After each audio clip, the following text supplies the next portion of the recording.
शादी होकर आती है, जब भी शादी नया विवाह होकर आए तो देवी जी को बड़ा स्नेह किया जाता है। पहले ही साल में पति देवता देवी जी को कहते हैं कि हमारी चंद्रमुखी आई है घर में, बहुत सुंदर है चंद्रमुखी, पहली साल।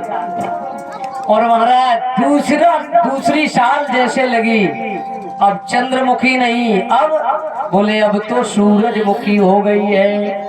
चंद्रमुखी माने जो आनंद देने वाली, जो शीतलता देने वाली।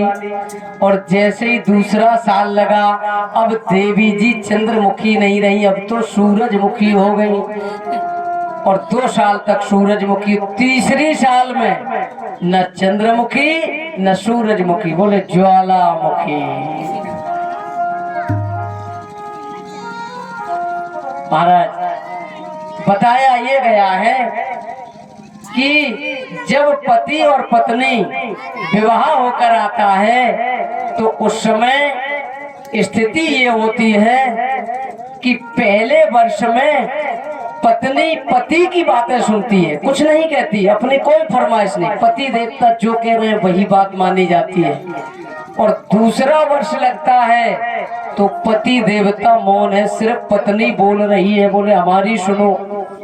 और तीसरा वर्ष जैसे लगा तो पति पत्नी दोनों बोल रहे हैं, पड़ोसी सुन रहे हैं, ये स्थिति होती है। तो महात्मा नारद जी ने देखा पति पत्नी में कलह हो रहा है, भाई भाई में झगड़ा हो रहा है, धन के लिए, संपत्ति के लिए। महाराज यही संसार की जो माया है, इसी के लिए झगड़ा हो रहा है। महात्मा नारद जी का मन बहुत दुखी हो गया और यही